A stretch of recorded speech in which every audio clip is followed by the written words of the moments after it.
मंडळी, मानदेशाची माती म्हणजे ताकद, परंपरा आणि जिद्दीचं प्रतीक.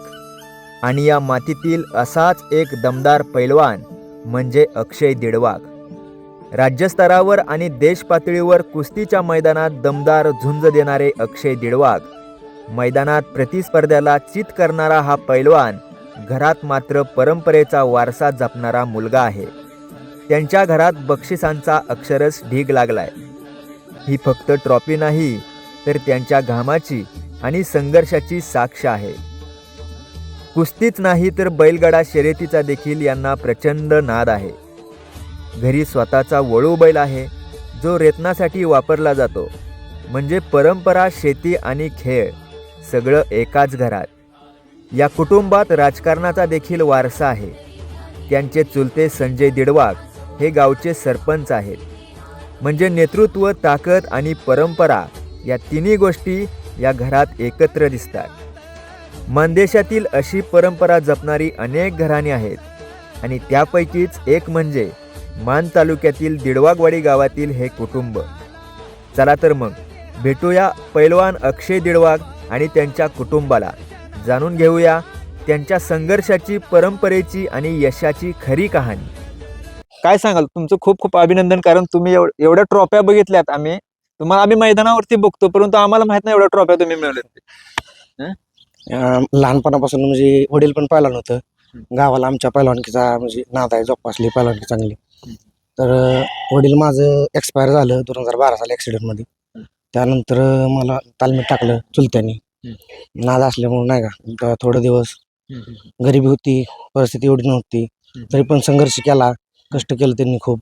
आईनं चुलत्यांनी पैसे दिले, म्हणजे कमी पडू दिलं नाही काय.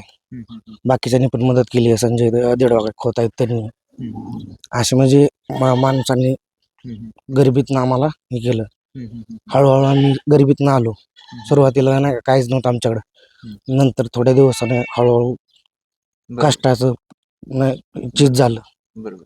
आणि आता हे जे तुम्ही कुस्ती जोपासताय आणि आपल्या मान देशाचा रांगडा खेळ बैलगाडा शर्यत, बैलगाडा शर्यतीची बैल पण तुम्ही सांभाळताय, काय सांगता? कुस्तीपेक्षा म्हणजे बैलगाडी शर्यतीचा नाद आहे. कुस्तीचा तर आहेच, पण बैलगाडी शर्यत म्हणलं तर नाही का काही पण त्यासाठी होतं. नाही, ते दिसतंच की बैलगाडा आणि कुस्तीचे सगळे मिळून ट्रॉफी आहे. काय सांगाल? बैल आहे नाही तर म्हणजे आमचं नाना एवढं त्याला जीव लावत होतं.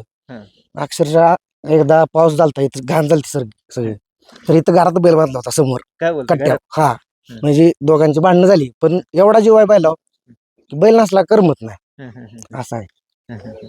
आता हा बैल तुम्ही रेतनासाठी वापरता. थोडक्यात सांगा सविस्तर, कशा पद्धतीचा, कुठल्या जातीचा बैल आहे? हा बैल चित्रा कोसा जो आहे ते त्या ह्याचा आहे. आणि काम्या जो बैल होता त्याची पैदास आहे. काम्या बैल मडळनास काम्या. ह्यो माझा मित्र जतपासून मडळनास काम्याची पैदास आहे. जातीवंत कोसा खिलार, धनगरी कोसा खिलार, गोरा रेतनासाठी एकदम जबरदस्त गरम रक्ताचा बैल आहे. ह्याच्यात पण त्याच्या प्रदर्शनात पुशेगावच्या 50 बैल आलती, पण त्यात आपला द्वितीय क्रमांक दिला. म्हणजे तुम्ही आता म्हणजे प्रदर्शनात नेता तुम्ही सर्व? हो. आतापर्यंत किती प्रदर्शनात नेला? दोन झाली. दोन प्रदर्शन. इथं नागोबात तर प्रथम क्रमांक आला आणि पुशेगाव मध्ये द्वितीय आला. मला तुमच्याबद्दल तुम्हाला बोलायचं की आता अक्षय तुमचा पुतण्या, वडिलांचं छत्र हरवलं, तुम्ही त्यांचा सांभाळ केला. एवढं मोठं नाव आहे अक्षय दिडवाग, म्हणजे पंचक्रोशीत गाजलेलं, महाराष्ट्रामध्ये नॅशनलला कुस्त्या केल्या तुम्ही, बरोबर? ऑल इंडिया नॅशनल आता चालवलं. ऑल इंडिया नॅशनलला माझी निवड झाली युनिव्हर्सिटीला, आणि कॅडेटला 2 वेळा, नॅशनलला 2रा नंबर आहे. महाराष्ट्र केसरीला निवड झाली गेल्या वर्षी. आता ह्या वर्षी पण महाराष्ट्र केसरीला खेळणार आहे. वाघोली ज्या दिवशी नंबर आहे तिथं. आणि बाकी मग गदा ही मैदानी कुस्त्या असं.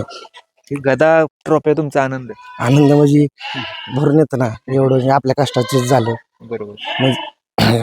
बरोबर. सगळ्यात महत्वाचं चुलत्यांनी साथ दिली आणि कमी पडू दिलं नाही काय, त्याच्यामुळे हे सक्सेस झालं.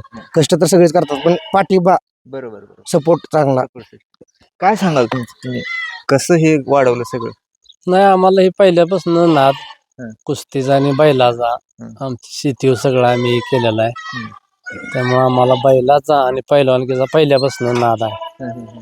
पहिल्यापासूनच आमचे बंधुराज वारल्यापासून मी त्याला जवळ धरल्यापासून माझ्या असं होतं, ह्याचं वडील वारलं तसं तर हे लहान होता, तसं माझं वडील अगदी अतिशय व्यसनी होतं. त्यामुळे मला कोणाची हे नव्हतं. त्यावेळेस आमच्या थोरल्या बंधुराजनं मला सांभाळ पैलवान केलं. आणि त्याच्यानंतर आमचं बंधुराज एक्सपायर झाल्यानंतर मी याला माझ्या जवळ घेतला आणि आज ह्याला पैलवान बनवलं. तुमची ओळख सांगा सर्वांना, कारण तुम्ही इथं परिचित आहे, परंतु बाहेरच्या लोक प्रेक्षकांना सांगा, कारण एक महाराष्ट्र केसरी घडवण्यामागे तुमचा खूप मोठा हात आहे. आता कसं आहे, पैलवानकी म्हणलं का नाही, पैलवानकी म्हणलं का हे सगळं ही येतंच. माझं पूर्ण त्याच्यावर लक्ष होतं. लहानपणापासूनच तो म्हणजे त्याला पैलवान करायचा हा हेतूच होता माझा. तर या गावात पहिल्यापासून जसं मला राजकारण कळायच्या अगोदर आमचे वारलेले बंधुराज दिलीप देडवाग हे गावाचं नेतृत्व करत होते. त्यामुळे त्यांच्या पटवर घराचा वारसा असाच चालूच आहे. राजकीय हेच आहे त्यांचं. त्यामुळं घरात ते सदस्य, ग्रामपंचायत सदस्य, थेट मधून सरपंच, घरातून दोन्ही पद हे आहेत. तुम्ही सरपंच आहे, तुमच्या घरात कुस्तीचा वारसा आहे, बैलगाडा शर्यतीचा वारसा आहे, काय सांगता? कुस्ती हे पहिल्यापासून म्हणजे घराचं ती हेच आहे. म्हणजे पहिल्यापासूनच आहे. कुस्तीचा नाद पहिल्यापासूनच आहे. आणि बैलाचं म्हणसाल तर बैलाचं पण पहिल्यापासून नाद होता. अगोदर बैलगाडा शर्यतीचा नाद होता. आता ते काही शक्य नाही, त्यामुळं आता हे वळू बैलाचा छंद जोपासलाय. तर मंडळी, बघितलं, पैलवान अक्षय दिडवाग यांचं हे कुटुंब आहे. त्यांच्या घरामध्ये राजकीय वारसा आहे, बैलगाडा शर्यतीचा वारसा आहे, कुस्तीचा वारसा आहे. एकंदरीत मानदेशातील हे परंपरा जपतायत. त्यांची आया आहे. 2012ला यांच्या वडिलांचं छत्र हरवलं, तरी सुद्धा यांनी हार मानली नाही. यांनी कुस्तीमध्ये एक मोठं नाव केलं. यांचं ध्येय आहे महाराष्ट्र केसरी होण्याचं. बैलगाडा क्षेत्रामध्ये यांचं मोठं नाव आहे. त्यांच्याकडे वळू बैल आहे, खाली नंबर दिलेला आहे, त्यामध्ये संपर्क साधा. भेटूया पुढच्या व्हिडिओमध्ये. धन्यवाद. आवाज माणदेशाचा, माणदेशातील प्रत्येकाचा. माणदेश प्राईम सबस्क्राईब करा आणि अपडेट रहा. नवीन व्हिडिओच्या नोटिफिकेशनसाठी बेल आयकॉनचं बटन दाबा. धन्यवाद.